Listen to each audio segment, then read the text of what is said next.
Hello students, welcome to Sai's coaching classes. Standard 12 Information Technology Maharashtra Board Chapter number 1 Advanced Web Designing यामधील आज आपण part number 5 यामधील पाहणार आहोत. Already याच्या आधी part 1, part 2, part 3 and part 4 हे चारही पार्ट आपण अपलोड केलेले आहेत आणि तुम्ही आपल्या या चॅनलवरती जाऊन ह्या चारही पार्टचा तुम्ही अभ्यास करू शकता. आणि आज आपण लर्न करणार आहोत part number 5 okay advance web designing. तर ह्याच्या अनुषंगाने आतापर्यंत आपण बराचसा अभ्यास केला होता. आज आपण अभ्यास करतोय positioning in CSS.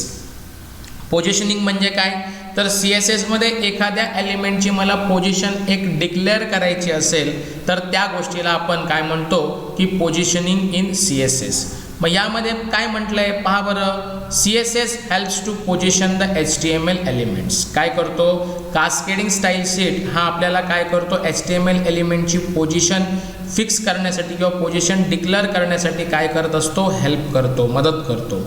The position property is use to set the position for an element. आणि मग ही पोझिशन प्रॉपर्टी काय करते आपल्याला मदत करते किंवा त्याचा वापर करून आपण HTML एलिमेंटची पोझिशन काय करू शकतो सेट करू शकतो. इज इट क्लिअर विद्यार्थी मित्रांनो. So the element can be position using the top bottom left right properties. म्हणजे तुम्हाला तुमच्या एलिमेंटची पोझिशन टॉपला सेट करायची आहे का बॉटमला सेट करायची आहे का लेफ्टला सेट करायची आहे का राईटला सेट करायचे हे तुम्ही त्या प्रॉपर्टीजच्या अनुषंगाने ठरवू शकता की कुठल्या एलिमेंटची पोझिशन टॉपला पाहिजे कोणत्या एलिमेंटची पोझिशन तुम्हाला बॉटमला पाहिजे. तर त्या पद्धतीने तुम्ही त्याची पोझिशनची प्रॉपर्टी सेट करून तो तुमचा पर्टिक्युलर एलिमेंट तुम्ही त्या प्रॉपर्टीच्या अनुषंगाने काय करू शकता सेट करू शकता. मग ह्या गोष्टीसाठी सिंटॅक्स कसा हवा तर सिंटॅक्ससाठी आपण सिलेक्टर म्हणजे तुम्ही यू नो व्हेरी वेल काय असतात ते सिलेक्टर तुम्हाला माहिती आहे. सो सिलेक्टर लिहिल्याच्या नंतर म्हणजे काय की मी इथे सिलेक्टर लिहिणार बरोबर HTMLचा एलिमेंटचा सिलेक्टर लिहिणार आणि पोझिशन लिहिणार पोझिशनची व्हॅल्यू लिहिणार. मग टॉपची व्हॅल्यू लेफ्टची व्हॅल्यू बॉटमची व्हॅल्यू राईटची व्हॅल्यू पोझिशन कुठे पाहिजे ते देखील मी लिहिणार. आणि where values in position are fixed. आता हा सिंटॅक्स झाला पण अशा ह्या पद्धतीने काही व्हॅल्यूज ह्या पोझिशनच्या काय असतात की फिक्स्ड असू शकतात ॲब्सोल्यूट असू शकतात रिलेटिव्ज असू शकतात and values of top bottom left right are in pixel. आणि त्याची व्हॅल्यू जी आपण कशात काउंट करतो तर पिक्सेलमध्ये काउंट करत असतो. सो आय होप की तुम्हाला ह्या फर्स्ट स्लाईडवरची मी पोझिशनिंग इन CSS काय आहे हे सांगितलं. आणि या पोझिशनची प्रॉपर्टी वापरून आपण आपल्या HTML एलिमेंटची पोझिशन आपल्याला हव्या त्या ठिकाणी आपण काय करू शकतो सेट करू शकतो. आणि ह्या पोझिशन प्रॉपर्टीमध्ये पोझिशन काय असते की व्हॅल्यू ही फिक्स्ड असते किंवा ॲब्सोल्यूट असू शकते किंवा रिलेटिव्ह असू शकते. आणि ह्या व्हॅल्यूज करण्यासाठी आपल्याला सेट करण्यासाठी आपण काय करतो पिक्सेल वापरतो. चला तर आपण मूव्ह होऊया आता नेक्स्ट स्लाईडकडे. मग अशा ह्या पोझिशनिंग ह्या CSS मध्ये आपण वापरतो. अशा ह्या किती टाईपच्या पोझिशनिंग आहेत CSS मध्ये तर there are 4 types of positioning in CSS. येते लक्षामध्ये विद्यार्थी मित्रांनो. सो पहिली जी आहे पहिला प्रकार आहे पहिला टॉपिक आहे किंवा पहिला टाईप आहे that is a static positioning. विद्यार्थी मित्रांनो this is a theory part आणि हा थेरी पार्ट केल्याच्या नंतर आपण ह्यावरती प्रोग्राम पण करणार आहोत. तर प्रोग्राम ही तुम्हाला मी इथे एक्सप्लेन करणार आहे आणि ॲट द एंड हे सगळं एक्सप्लेनेशन झाल्याच्या नंतर आपण प्रॅक्टिकली पण त्या प्रोग्रामला इथे पाहणार आहोत. सो स्टॅटिक म्हणजे काय विद्यार्थी मित्रांनो this is by default position for HTML elements. हे म्हणजे समजा स्टॅटिक पोझिशनिंग जर मी या प्रॉपर्टीचा वापर केला तर मी ज्या माझ्या एलिमेंटला पोझिशन सेट करतोय एलिमेंटसाठी HTML एलिमेंटसाठी त्या position by default as it is राहणार. It is not affected by the top bottom left and right properties. म्हणजे याच्या नावातच स्टॅटिक आहे विद्यार्थी मित्रांनो. स्टॅटिक म्हणजे जसे आहेत तसे.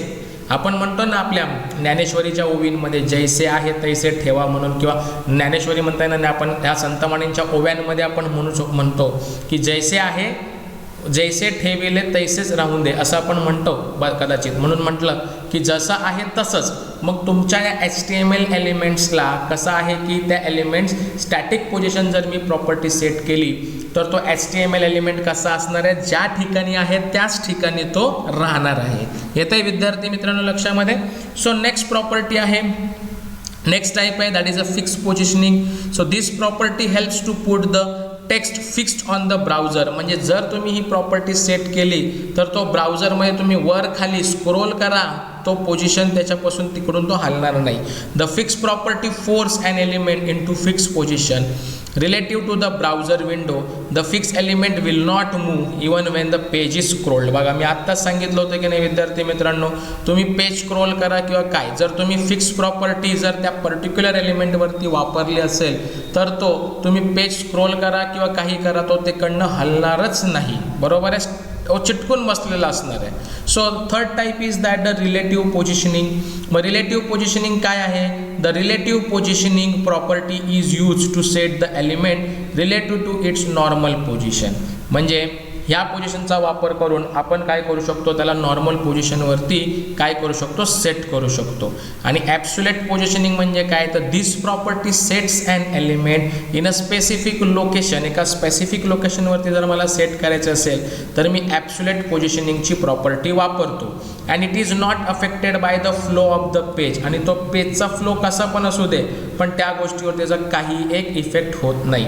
So this property positions the element at the specified coordinates relative to your screen top left corner. Okay, so this is the 4 type of the positioning in CSS. आता पोझिशनिंग काय आहे CSS मध्ये हे तुमच्या चांगल्या रीतीने लक्षात आलं असेल की मला एखादा HTML एलिमेंट्सची जर एखादी पोझिशन म्हणजे पूर्ण वेब ब्राउझरमध्ये जी बॉडी जी दाखवली असते ना तुम्हाला, त्या बॉडीच्या मध्ये वेब ब्राउझरमध्ये जिथे तुम्हाला सेट करायचं आहे त्यासाठी तुम्ही ही प्रॉपर्टी यूज करू शकता. आणि या प्रॉपर्टीच्या अनुषंगाने हे 4 टाईप दिलेत. या 4 टाईपचा उपयोग तुम्ही CSSच्या माध्यमातून त्या एखाद्या HTML एलिमेंटची पोझिशन फिक्स करण्यासाठी इथे वापरू शकता. आय होप की ह्याही स्लाईडवरचं तुम्हाला चांगल्या रीतीने सगळ्या गोष्टी समजल्या असतील. So I will move to the next slide. So आता मी इथे एक एक्झाम्पल दिलेलं आहे, ते म्हणजे फिक्स पोझिशनिंग इन CSS. आता हे एक्झाम्पल जे आहे तुमच्या बुकमधलंच घेतलेलं आहे विद्यार्थी मित्रांनो, ते तुम्हाला मी इथे एक्सप्लेन करून सांगतो. बेसिक स्ट्रक्चर तर आपल्याला माहिती आहे, HTML हेड आणि टायटल. इथे टायटल न घेता त्यांनी आपण डायरेक्ट स्टाईल टॅगमध्ये आलो. ओके, P हा एक आपला एलिमेंट आहे, बरोबर आहे. आणि डॉट फिक्स्ड हा आपला काय क्लास आहे. ही फिक्स्ड पोझिशन प्रॉपर्टी आहे, बरोबर आहे. मग याची पोझिशन मी काय केली, फिक्स्ड केली. पोझिशन काय आहे, फिक्स्ड आहे. टॉपला 50 पिक्सेल पाहिजे, राईटला 5 पिक्सेल पाहिजे, कलर ब्ल्यू पाहिजे, style close, head close, body start, this is a paragraph 1, this is a paragraph 2, this is a paragraph 3. आणि क्लासला मी ह्या 4थ्या पॅरेग्राफवरती मी काय केला, कॉल केला. दिसतंय विद्यार्थी मित्रांनो, हा P आपण लास्ट टाइम आपण बघितलं होतं. आणि डॉट फिक्स्ड हा एक तुमचा काय आहे की क्लास आहे. तर हा क्लास कोणावरती अप्लाय केला आहे, तर P एलिमेंटवरती अप्लाय केला आहे. सो P क्लास आणि क्लासचं नाव काय, फिक्स्ड. आणि आपण इन्व्हर्टेड कॉमामध्ये लिहितो. So this is the fix position text आणि /P complete paragraph close, body close, HTML. जेव्हा मी हा प्रोग्राम रन करेल त्यावेळेस मला हे अशा पद्धतीने आउटपुट दिसेल. बघा, paragraph number 1 as it is, paragraph number 2 as it is, paragraph number 3. आणि पॅरेग्राफ हा जो 4था आहे, this is a fix position text, तो कुठे गेला आहे बघा. आपण त्याची जशी पिक्सेल सेट केले, राईटला मला 5 पिक्सेल पाहिजे, टॉपपासून 50 पिक्सेल त्याने मूव केलेला आहे. आणि तो राईटला पाहिजे आणि कलर कसा पाहिजे, त्याचा टेक्स्टचा ब्ल्यू पाहिजे. तर इथे आपण तिथे पाहिलं आहे की ब्ल्यू कलरमध्ये तुम्हाला इथे दिसत आहे.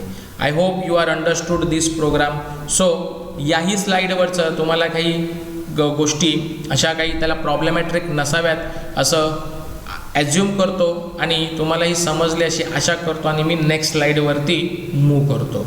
Okay, so what is the next slide? Next slide is an example on a relative and absolute positioning. रिलेटिव्हचं पण आपण एक्झाम्पल पाहिलं आहे आणि ॲब्सोल्यूटचं पण आपण एक्झाम्पल पाहिलं आहे. पहा बरं, आता रिलेटिव्हसाठी आपण काय केलेलं आहे आणि ॲब्सोल्यूटसाठी काय केलं आहे की एक क्लास बनवला फर्स्ट नावाने आणि त्या फर्स्ट नावाच्या क्लासमध्ये मी पोझिशन काय टाकले, रिलेटिव्ह टाकले. टॉपला मी -10 पिक्सेल घेतले आणि राईटला मी -10 पिक्सेल घेतले. ओके, तर ही पोझिशन त्याची रिलेटिव्ह आहे, म्हणजे नॉर्मल पोझिशन राहणार तिथे. आणि H2 पोझिशनमध्ये मी ॲब्सुलेट घेतले, लेफ्टला 100 पिक्सेल, टॉपला 150 पिक्सेल, स्टाईल क्लोज. आणि H1 ह्या हेडिंगवरती मी क्लास फर्स्ट कॉल केला आणि H1 क्लोज केला आणि H2ला मात्र इथेच डिक्लेअर केलेलं आहे हेडर मी इथंच डिक्लेअर केलं आहे, त्यामुळे ही डायरेक्ट त्याला ती प्रॉपर्टी इथे अप्लाय होणार. सो ज्यावेळेस मी प्रोग्राम रन करेल त्यावेळेस मला त्याचा आउटपुट अशा पद्धतीने दिसेल. So this is your relative position, इथे फिक्स्ड आहे. आणि ही तुमची ॲब्सुलेट पोझिशन, ही पण तुमची फिक्स्ड आहे. ओके, सो अशा पद्धतीने तुमचं हे आउटपुट इथे याचं एक्झाम्पलच्या माध्यमातून आपल्याला इथे मिळू शकतं. सो चला तर पाहूया आपण नेक्स्ट स्लाईड काय आहे. सो नेक्स्ट स्लाईडमध्ये आता आपण अजून एक प्रॉपर्टीचा इथे अभ्यास करतोय, that is a float property. Okay, मग या फ्लोट प्रॉपर्टीचा CSS मध्ये काय वापर आहे किंवा काय उपयोग आहे, याची मदत काय होते आपल्याला, तर तुम्ही इथे पाहू शकता. Float is a CSS property written in a CSS file or directly in the style of an element. बरोबर आहे, म्हणजे तुम्ही ही जी फ्लोटची प्रॉपर्टी आहे तुम्ही डायरेक्ट एलिमेंटच्या स्टाईलमध्ये पण एलिमेंटसाठी स्टाईलच्या टॅगमध्ये वापरून तुम्ही डायरेक्टली त्याला लिहू शकता ॲज अ एलिमेंट म्हणून. बरोबर आहे, किंवा जर तसं नसेल तर तुम्हाला काय करायचं आहे, तर तुम्ही त्याच्यासाठी CSSची एक फाईलही तुम्ही क्रिएट करू शकता. जसं की लास्ट टाईम आपण पाहिलं की CSSची फाईल आपण कशी अप्लाय करीत तशी तुम्ही अप्लाय करू शकता. So following are the types of the floating properties, but before going to that the float property defines the flow of content. कंटेंटचा फ्लो कसा आहे तो आपल्याला इथे तो काय करतो, कंटेंटचा फ्लो आपल्याला इथे दाखवतो. मग floating following are the types of the floating properties. Number 1, float left. This keeps the element float on the left side of the container. कंटेनरच्या डाव्या हाताला मला एलिमेंटचं पाहिजे असेल तर मी त्याला डाव्या साईडला जर फ्लोट करू शकतो. जर माझा एखादा एलिमेंट मला राईट साईडला हवा आहे तर मी फ्लोट राईट वापरू शकतो. आणि मला डिफॉल्ट प्रॉपर्टी पाहिजे असेल तर मी फ्लोट नन देखील वापरू शकतो. So there are 3 types of the float property, float left, float right and float none. So this is an example of float. पहा बरं, टायटल दिलं आहे आपण फ्लोट एक्झाम्पल, त्यासाठी मी क्लास क्रिएट केला आहे फ्लोट लेफ्टचा. फ्लोट कसं केलं आहे लेफ्टला. फॉन्ट साईज मी 20 पिक्सेल ठेवले, बॅकग्राऊंड कलर त्याला मी गोल्ड दिलेला आहे. आणि त्याच्यानंतर फ्लोट राईट, मग त्याची मला पोझिशन कुठे पाहिजे, राईट साईडला पाहिजे. फॉन्ट साईज मी 20 दिलेली आहे, बॅकग्राऊंड कलर मी गोल्ड दिलेला आहे. इथे पण 20 आणि इथे पण 20 पिक्सेलच आहे. फक्त फ्लोटची पोझिशन चेंज झाली आणि फ्लोटची पोझिशन चेंज झाल्यावरती त्याचं कशा पद्धतीने तुम्हाला दिसतंय तुम्ही पाहू शकता. आता H2 आणि याच्यामध्ये मी हेडिंग दिली आणि स्टाईल क्लोज केलं. स्टाईल क्लोज केल्याच्या नंतर काय केलं आहे की क्लासला मी कॉल केला आहे हेडिंगमध्ये. कोणत्या क्लासला कॉल केला तर फ्लोट लेफ्टला. आणि त्याच्यावरती तो क्लासला कॉल केल्यानंतर मला H2ला बालभारती ही हेडिंग दिली, H2 क्लोज केला.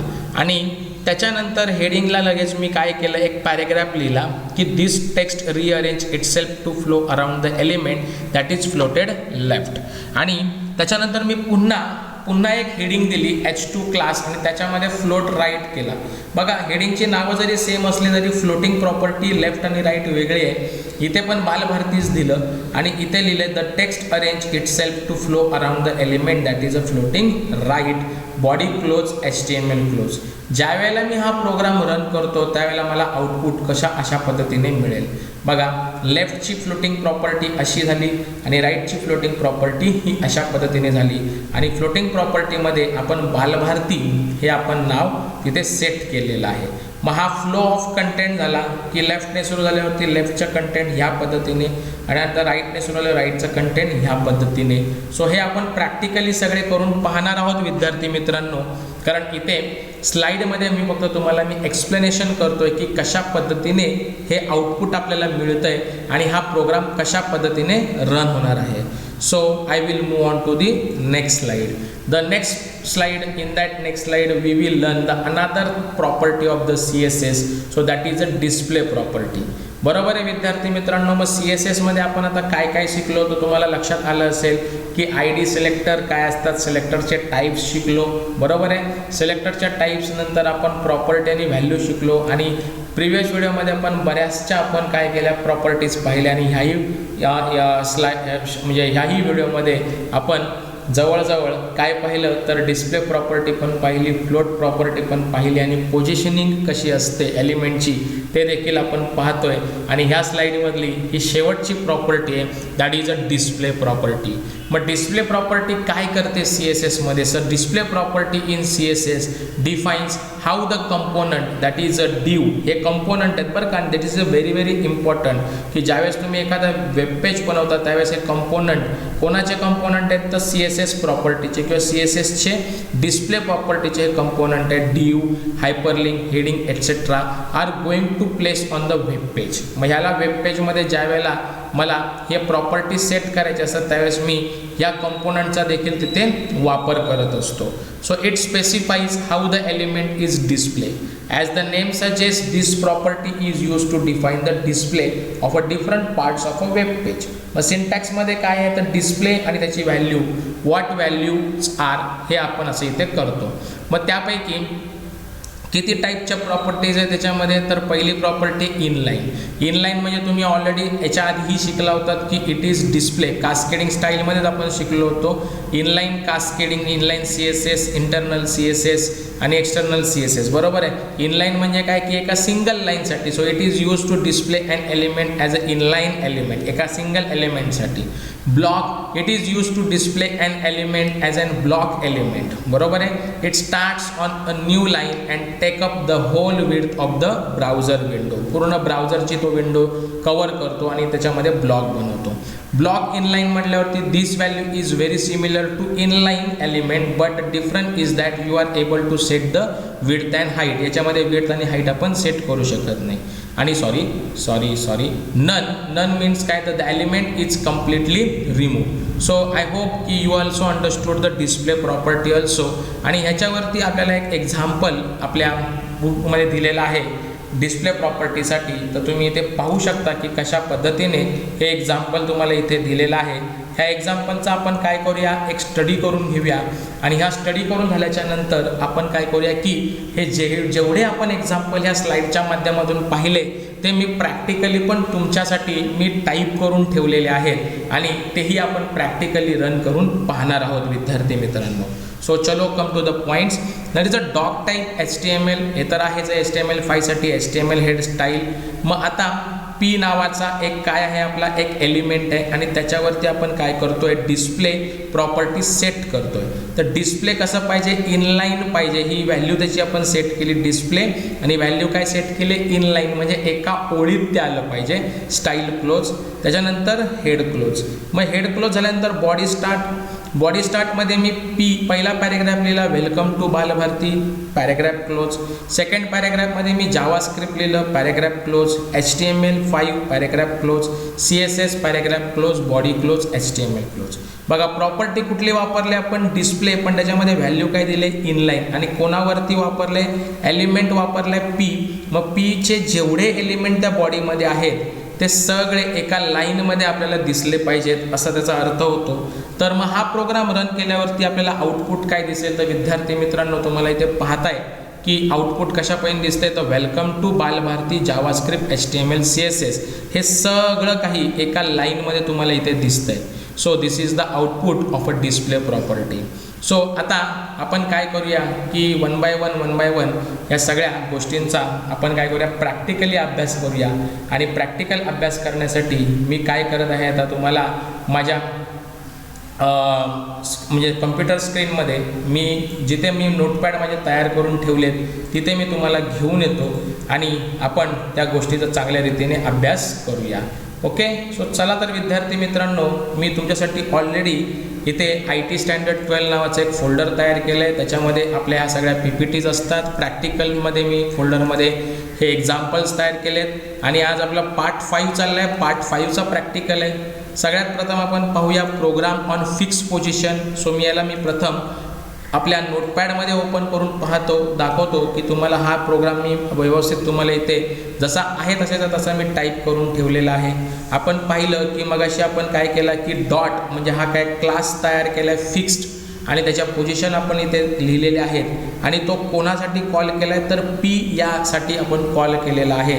तर बघूया याचं आउटपुट आपल्याला कसं दिसतंय. ऑलरेडी मी तुम्हाला स्लाईडमध्ये पण आउटपुट दाखवलेत, पण इथे प्रॅक्टिकली आपण पाहूया. सो राईट क्लिक करून मी ओपन विथ म्हणतो आणि म्हणतो गुगल क्रोम. तर गुगल क्रोमवरती आपण ज्या पोझिशनच्या व्हॅल्यू सेट केल्या त्या तुम्हाला इथे दिसत आहेत. इथे पाहताय विद्यार्थी मित्रांनो, पॅरेग्राफ 1, पॅरेग्राफ 2, पॅरेग्राफ 3 आणि ज्या पॅरेग्राफवरती आपण ती प्रॉपर्टी सेट केली ते इथे तुम्हाला ते ब्ल्यू कलरमध्ये इथे तुम्हाला दिसून येत आहे.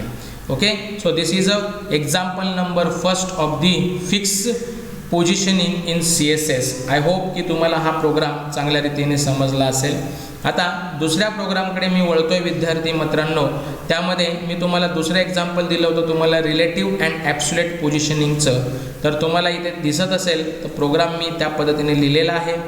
पहिला क्लास आपण डिक्लेअर केला फर्स्ट, त्याच्यामध्ये मी रिलेटिव्ह पोझिशनची मी तुम्हाला प्रॉपर्टी सेट करून दाखवले आणि आपण दुसऱ्यांदा जी ॲब्सोल्यूट पोझिशन आहे त्याची डायरेक्ट हेडिंग 2 वरती आपण त्याला सेट केलेलं आहे. तर ह्याची पोझिशनिंग कशी आपल्याला आउटपुट मिळतं ते ऑलरेडी आपण स्लाईडमध्ये पाहिलं आहे, पण आपण प्रॅक्टिकली देखील पाहूया, हे तुमच्या जरा लक्षात येईल. तर हीच पद्धतीने तुम्हाला काय मिळालं होतं, त्याचं आउटपुट मिळालं होतं. ही बॉडीमध्ये हा जो वेब ब्राउझरचा हा पूर्ण ही बॉडी आणि ह्या बॉडीमध्ये पण तुमच्या स्लाईडमध्ये फक्त हा एवढा पार्ट घेण्यात आलेला आहे. सो नथिंग एल्स, काय प्रॉब्लेम नाही. जी प्रॉपर्टी आपण सेट केली त्याच प्रॉपर्टी इथे सेट होत आहेत, हे तुम्हाला इथे लक्षात येत असेल. Okay, so I will close this browser and also close the second example also. आणि त्याच्यानंतर आपण पाहिलं होती फ्लोट प्रॉपर्टी. तर फ्लोट प्रॉपर्टीसाठी आपण स्लाईडमध्ये जे एक्झाम्पल घेतलं होतं त्याच एक्झाम्पलचा जो कोडिंग आहे तो मी इथे लिहिलेला आहे. तुमच्या लक्षात आला असेल तर पहिला आपण कोडिंग बघूया आणि मग त्याला रन करतो. की जसं फ्लोट लेफ्ट आणि फ्लोट राईट, तर लेफ्टला त्याची काय होणार आहे, फ्लोटिंग येणार आहे आणि राईटला त्याची फ्लोटिंग येणार आहे आणि त्याच्यामध्ये बालभारती लिहून येणार आहे. तर पाहूया आपण, जसं स्लाईडमध्ये तुम्हाला मी त्याचं आउटपुट दाखवलं त्याच पद्धतीने ते आउटपुट येतं आहे. पहा बरं, दिसतंय. आता हा बालभारती राईटला आहे, तो राईट साईडलाच आहे आणि हा लेफ्टला आहे, तर तो लेफ्टलाच तुम्हाला इथे दाखवण्यात आलेला आहे. ओके विद्यार्थी मित्रांनो, आय होप की तुम्हाला या सगळ्या गोष्टी चांगल्या रीतीने समजत आहेत. ओके, सो ह्यालाही मी क्लोज करतो आणि हे नोटपॅड देखील मी क्लोज करतो. आता फ्लोटचं एक्झाम्पल पाहिलं, तर डिस्प्लेचं आपण एक्झाम्पल पाहूया. तर डिस्प्लेमध्ये मी तुम्हाला काय सांगितलं होतं, इनलाईन म्हणजे हे सगळे एका लाईनमध्ये येणार ह्या पॅरेग्राफचे. तर पाहूया बरं आपल्याला ते इनलाईन पोझिशनमध्ये येत आहेत का. जो जस्ट रन इट, मी गुगल क्रोममध्ये मला रन करतो. बघा, welcome to Balbharati JavaScript HTML5 CSS. आता आपल्या टेक्स्टबुकमध्ये विद्यार्थी मित्रांनो तुम्हाला डिस्प्ले प्रॉपर्टीसाठी दोन एक्झाम्पल तुम्हाला दिले होते. त्यातला पहिला एक्झाम्पलचा कोड मी इथे तुमच्यासाठी लिहिलेला आहे. तर ह्या पहिल्या एक्झाम्पलमध्ये त्यांनी HTMLची लँग्वेज इंग्लिश इथे सेट केलेली आहे. ती केली किंवा नाही केली तो बाय डिफॉल्ट इंग्लिशमध्येच घेणार आहे. हेडिंग त्यांनी आपल्याला दिलेली आहे. टायटल दिलेलं आहे, हेड तर असतोच. टायटल दिलेलं आहे example of CSS display, title close. आणि स्टाईल टाईपमध्ये टेक्स्ट CSS घेतलं आहे आणि एक हायपरलिंक आपल्याला सेट करायला सांगितलं आहे. आणि तो हायपरलिंकवरती आपण काय सेटिंग करणार आहे, तर त्याचा डिस्प्ले कसा पाहिजे, ब्लॉकमध्ये पाहिजे. तो ब्लॉकमध्ये आला पाहिजे, एका ब्लॉकमध्ये. आणि त्याचा ब्लॉकचा कलर कसा पाहिजे, बॅकग्राऊंड कलर ऑरेंज पाहिजे. आणि ह्या एला मी एक काय करतोय की एक हायपरलिंक सेट करतोय. बरोबर आहे, स्टाईल क्लोज केली, हेड क्लोज केलं, बॉडी पॅरेग्राफ घेतला, याला सेट केलेला आहे हा जो प्रॉपर्टी. बरोबर आहे, डिस्प्ले प्रॉपर्टी. इथे एक हायपरलिंक घेतली, बालभारतीची साईटला आपल्याला व्हिजिट करायचं आहे आणि त्याच्यावरती मी ही हायपरलिंक सेट केलेली आहे. म्हणजे जर त्याच्यावरती लिहून काय येणार आहे, व्हिजिट बालभारती, याच्यावर मी क्लिक केलं तर हा व्हिजिट बालभारती कशात दिसणार आहे, तुम्हाला ब्लॉकमध्ये दिसणार आहे आणि त्याचा बॅकग्राऊंडचा कलर ऑरेंज असणार आहे. आणि ह्याच्यावरती मी क्लिक केलं की मला तो डायरेक्ट काय करणार, बालभारती वेबसाईटवरती घेऊन जाणार. चला विद्यार्थी मित्रांनो, आपण याला प्रॅक्टिकली करून पाहूया. राईट क्लिक करून मी येतो ओपन विथ गुगल क्रोम. बघा, जी डिस्प्ले प्रॉपर्टी तुम्ही सेट केली होती, तुम्हाला मी म्हटलं होतं की तो एंटायर पूर्ण बॉडीचा तो काय करतो, पूर्ण वेब ब्राउझर इथे सेट करतो. बघा, डिस्प्लेच्या ब्लॉकसाठी लक्षात आलंय बघा इकडे. सो डिस्प्ले ब्लॉकसाठी तो काय करतो, एंटायर वेब ब्राउझरची बॉडी सेट करतो. आता बघा इकडे डिस्प्ले ब्लॉक आलेला आहे. बॅकग्राऊंड कलर कसा आहे, ऑरेंज कलर दिसतोय तुम्हाला. ओके, आणि याच्यामध्ये आपण काय केलेलं आहे तर एक रेफरन्स दिलेला आहे, एक हायपरलिंक सेट केले आणि त्या हायपरलिंकला नाव दिले आपण विजिट बालभारती. आणि ती हायपरलिंक म्हणजे ह्याच्यावरती जर मी जेव्हा क्लिक करतो तो तेव्हा डायरेक्टली काय करणार आहे, ई बालभारतीची वेबसाईट आपल्याला ओपन करून दाखवेल. चला तर पाहूया. मी इथे आलो बघा, आयकॉन चेंज झाला, माऊसचं क्लिक केलं की तो डायरेक्ट मला काय करणार आहे, ई बालभारतीची वेबसाईट ओपन करून देतो. येत आहे विद्यार्थी मित्रांनो लक्षात. मी पुन्हा त्याला बॅक करतो, तर बॅकवरती आल्यावरती मला आपलं पुन्हा ह्या ॲज इट इज असं हे वेबपेज आपल्याला इथे पाहायला मिळतं आहे. एनी डाऊट्स विद्यार्थी मित्रांनो? आय होप की तुम्हाला हा प्रोग्राम हा देखील चांगल्या रीतीने समजला असेल. सो आता याच्यामध्ये त्यांनी आपल्याला एक एक्झाम्पल 2 दिलेलं आहे, ते जरा तुम्हाला मी इथे एक्सप्लेन करतो आणि ते देखील आपण इथे हे एक्झाम्पल 2 पाहूया. त्यांनी बघा स्टाईल कोणाकोणावरती दिलेली आहे, कोणाकोणावरती प्रॉपर्टी सेट केले, हिडरवरती. नॅव म्हणजे हे नॅव्हिगेशनचा एक काय आहे, टॅब आहे किंवा टॅग म्हणू शकता. त्याच्यानंतर असाइड नावाच्या टॅगवरती पण आपले प्रॉपर्टी सेट केले. सेक्शन, आर्टिकल, फुटर ह्या स्टाईलमध्ये ह्या सगळ्या प्रॉपर्टी सेट करून घेतल्या. हेडरचा बॅकग्राऊंड कसा पाहिजे, पिंक कलरमध्ये पाहिजे. त्याची विड्थ 100%, हाईट 20% पाहिजे. नेव्हिगेशनमध्ये मला कलर त्याचा कसा पाहिजे, स्काय ब्ल्यू पाहिजे. विड्थ आहे 100, हाईट आहे 20. असाईडमध्ये बॅकग्राऊंड कलर मला ग्रे पाहिजे, बरोबर आहे. विड्थ आहे 40%, हाईट आहे 42%. आणि हे सगळे हे जे आपण असाइन केलेल्या स्टाईल आहेत त्याच्यामध्ये इथे हेडरमध्ये काय दिलं आहे बघा, एक हेडिंग दिले, HTML इन्क्लूड्स न्यू सिमेंटिक्स. हे सिमेंटिक्स टॅग आहेत सगळे बरं का, हे सिमेंटिक टॅग म्हणतात. It includes a semantic tags like header, footer, navigation. Example of complete HTML5 basics. The markup of the future under. हे सगळे हेड 1 हेड 2 मध्ये मी लिहिले आणि त्याच्यानंतर मग काय केलं की इथे पॅरेग्राफ मी क्लोज केला आहे. हेडिंग 1 मध्ये मी पुन्हा इथे पॅरेग्राफ इन्क्लूड केला आणि पॅरेग्राफच्या नंतर मला हेडिंग 1 हेडिंग 2 दिला आणि पॅरेग्राफ क्लोज केला, हेडर क्लोज केला. नेव्हिगेशन टॅगमध्ये काय केलं, the nav elements represent the section of navigation link. जिकडे मी नेव्हिगेशन लिंक देतो ना, इथे बघा इथे नेव्हिगेशन लिंक दिले. It is suitable for either site navigation or table of content. जर मला एखादं टेबल ऑफ कंटेंट घ्यायचं आहे एखाद्या वेबसाईटमध्ये तर त्याला मी अशा पद्धतीने ह्याची लिंक देतो, हायपर लिंक देतो आणि ह्या वेबसाईटची मला टेबल ऑफ कंटेंट घ्यायचं आहे म्हणून मी अशा पद्धतीने त्याला कोडिंग लिहिण्याची पद्धत आहे. आणि ते कुठे लिहितो आपण, नेव्हिगेशन टॅबमध्ये. आणि जर मला डायरेक्टली ते बालभारती वेबसाईटला व्हिजिट करायचं असेल तर मी डायरेक्ट त्याचा रेफरन्स देतो आणि हायपरलिंक सेट केल्याच्यानंतर त्या वेबसाईटचं नाव देतो. तिथे मला काही गरज नाही आहे. मग मला ज्यावेळेस नेव्हिगेशन टेबल पाहिजे असेल त्याच वेळेला फक्त मी रेफरन्समध्ये, हायपरलिंकच्या रेफरन्समध्ये अशा पद्धतीचा टॅग देऊन तो म्हणजे अशा पद्धतीचा सिम्बॉल देऊन मी त्याला क्लोज करतो आणि नेव्हिगेशन क्लोज केलं. असाईडमध्ये आपण काय केलं की 2 वेबसाईट सेट केलेल्या आहेत, त्याच्या लिंक दिलेल्या आहेत आणि त्याची स्टेट बोर्डची एक वेबसाईट दिली आणि पुणे युनिव्हर्सिटीची. त्यानंतर सेक्शनमध्ये इम्प्रेसिव्ह वेब डिझायनिंग नावाचं आपण एक हेडिंग दिलेलं आहे. Aside element is for the content of the tangentially related to the content around it and it is typically useful for marking up a side bars. आणि अशा पद्धतीने आपण हा प्रोग्राम इथे रन केला आहे. आणि फुटरला आपण कॉपीराईट्स दिलेला आहे. हेडर झालं, फुटर झालं. आता हा प्रोग्राम दिसतो कसा आपल्या वेब ब्राउझरवरती तो आपण पाहूया. Open with Google Chrome. So विद्यार्थी मित्रांनो, तुमच्या लक्षात आलं असेल की इकडचं मी लाईट येल्लोच्या ऐवजी मी डायरेक्टली येल्लो कलर घेतला होता कारण तो रिप्रेझेंट होत नव्हता. बघा पहिल्यांदा जे हेडर दिलं होतं त्या हेडरमध्ये हे आहे, it includes a semantic tags like, हे पण आहे. त्याच्यानंतर त्याच्यातला H1 आणि नंतर H2. नंतर नॅव्हिगेशन टूल सांगितला, असाईड आहे, आर्टिकल दाखवलं. त्याच्यानंतर हे आर्टिकल आहे. ह्याच्यानंतर मग हे अदर वेबसाईट पण दाखवलं आपण. जर मी ह्याच्यावरती क्लिक केलं तर मला स्टेट बोर्डची एक वेबसाईट लगेच लिंक होते. येथे लक्षात बॅक आलो, पुणे युनिव्हर्सिटी वेबसाईटवर क्लिक केलं तर पुणे युनिव्हर्सिटीची वेबसाईट मला मिळते. त्यानंतर जर मी ह्याच्यावरती क्लिक केलं तर ह्या वेबसाईटचा मला टेबल ऑफ कंटेंट मिळतो आहे, दिसतं आहे बघा, येतं आहे लक्षामध्ये. नंतर जर मी त्याच्या खाली बालभारती वेबसाईट आहे, बालभारतीवरती क्लिक केलं तर मला बालभारतीची वेबसाईट देखील इथे मिळते. सो विद्यार्थी मित्रांनो, तुम्ही अशा पद्धतीने स्वतःचं देखील तुम्ही वेब पेज क्रिएट करू शकता.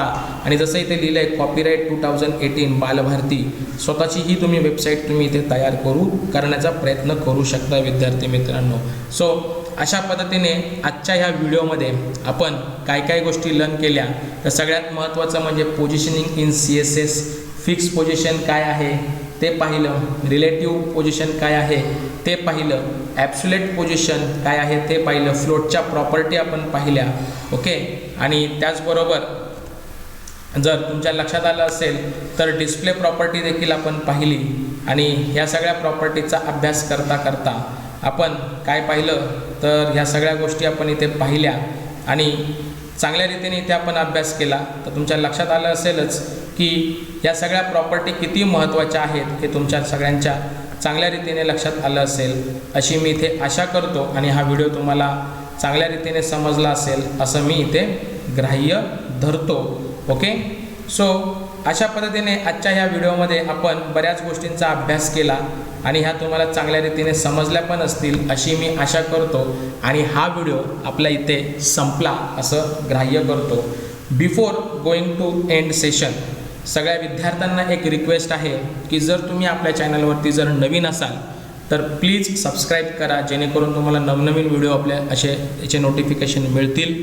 आपल्या विद्यार्थी मित्रांबरोबर शेअर करा आणि हा जर व्हिडिओ आवडला असेल तर लाईक जरूर करा आणि त्याचबरोबर कमेंट पण करा. So thank you for watching this video. Next video लवकरच तुमच्यासाठी घेऊन येऊया. पुढच्या व्हिडिओमध्ये आपण बऱ्याचशा गोष्टींचा आपल्याला अभ्यास करायचा आहे. ऑर्डर लिस्ट अजून राहिलेलं आहे, अनऑर्डर लिस्ट काय आहे याही सगळ्या गोष्टींचा आपल्याला अभ्यास करायचा आहे. तर साधारणतः पुढच्या व्हिडिओमध्ये ह्या सगळ्या गोष्टींचा आपण चांगल्या रीतीने अभ्यास करूया. So once again thank you very much for watching this video.